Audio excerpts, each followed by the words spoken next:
Welcome to another episode of the Dental Money Lounge. I'm joined today by my special guest, Nicki Rowland, Hi. who's travelling from numerous places in the UK to come and see me today. She's got a busy day. This is our first video version of the podcast that you normally hear. This will also be going on the podcast as well, so we will be extracting the audio. But I want to take advantage of having Nicki in Manchester. Nicki, how are you? I'm good, thank you, and thanks for having me in on your show. Yeah, no, thank you. Thank you for popping down to see us today. So Nicki is renowned in dentistry. She's been doing talks for numerous years. She's been helping practices with various areas, really. It's not just one. I mean, you're like a, you know everything. Jack of all trades. Yeah, you're like properly experienced and advanced in things like managing a team, communication, the legislation side. You're also good at kind of coaching, marketing as well, I would say. Mm-hmm. And yeah, you're just an all-round person. I think when you've run a practice yourself and you've been a business owner, yeah, you learn all those things. that's actually something I wanted to mention because Yeah. I'm sure some of my viewers may not know this. You've actually had a practice. Was it a squat practice that you started initially? It was called Perfect 32. It's still in existence, but my husband and I have sold it on. Yeah. He still works there, but I've now got my own business called Practices Made Perfect. Yeah. You can actually check them out. I'll put the link to Nicki's website at the end of the video in the comments. By the way, this is all live, so if I do make any errors and bloopers, please forgive me. Likewise, me too. So you started the practice.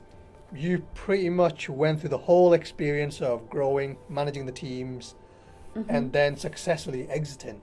Absolutely. Now that's the crucial point there, exiting really. It is, and we always had a long-term goal. We Yeah. knew we didn't want to be in business forever until through to retirement. So from the minute that we set up the practice, we had an exit strategy. Yeah. And it was how we implemented that year on year on year. Yeah. So, staff development for us was key to driving that Yeah. end goal. So we will be talking about how you can actually develop your team towards a specific goal, and then if you are looking for the exit strategy, how you can implement that. So Nicki, when you first, you mentioned one of the key thing you mentioned there is when you first started, you already had an exit and a goal in mind. Did you have a time frame to achieve that goal? I think we gave ourselves 10 years Okay. to do the whole process, Yeah. start from the beginning, build up a practice, and it was a residence. It was we set it up as a squat, Yeah. as a one-man practice, and within 3 years we had 3 surgeries and we doubled our turnover. Wow. Okay. Wow. So we achieved a lot in a very short space of time. Yeah. And because we did that, we won a lot of awards, and one of those was the National Training Awards for the Small Employer.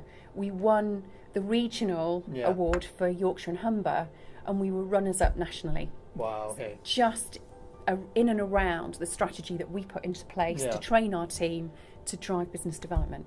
Have you had any experience of managing or creating a successful practice prior to that? None at all. I was a position? physiotherapist. Wow, okay. So moving from a different industry to running a practice is a difficult task.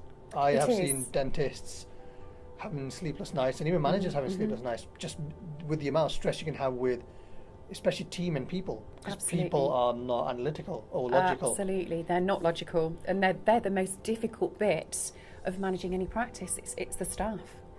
How I mean, physiotherapy, when you were doing that, Yes. did you have any people that you managed? No, not at all. So not how at all. did you manage that stress of getting to a goal and moving people towards that goal as well? It's all about strategy, and when I'm talking about strategy, it's about having a plan. For me, you wouldn't get in a car and start driving without a destination in mind, and it's absolutely the same in business. Yeah. When you set up a business, you need to know where you're going and where you want to take that business, and not just drive in the dark. Yeah. So for me, I set myself month by month, year by year, targets to meet, set strategic objectives, which most people know as SMART objectives, so the specific, measurable, achievable, realistic and time framed. So for me, that was like, my business plan was my map, Yeah. but my SMART objectives were my sat-nav, and I call it my strat-nav. So you've got the goal in mind, which is your business plan. And That's the destination. And then you have the milestones or the And then, month by month, year by year, we had milestones. yeah. And those SMART objectives, if we took a detour, they always took us back on track and kept us pointing in the right direction. And again, because of the SMART goals, because they were measurable, you if you're progressing month by month? Absolutely. You know, some months we might have been behind target, so we'd sit down with our team and say, come on guys, we need to pull our socks up. Yeah. You know, the good months when we were, you know, overperforming, it was amazing. You know, we Yeah. could reward our team and praise them Yeah. for working extra hard, and we did reward them. You know, we took them to Wimbledon, Wow, we okay. took them on some amazing trips Yeah. to incentivise them and motivate them, and they loved it. Wow, okay. That's actually, I'll come back to that topic. Okay. Actually, that's a really important It important is. factor. Could I ask you to possibly share what your goal was for that practice? Yeah, I think we had a financial Yeah. figure in mind, what we wanted the value of the business to be Yeah. when we So that's sold. so not the turnover, the value of the business. The value on sale. Yeah. Yeah. Okay. So for me, it was having a look at that end point and thinking, year by year, what does that mean we have to achieve? So I was forecasting, I was Yeah. looking ahead, I was thinking, these are my milestones, as you say. Yeah. This is where I need to get the team to and the figures to look like. How do I achieve that?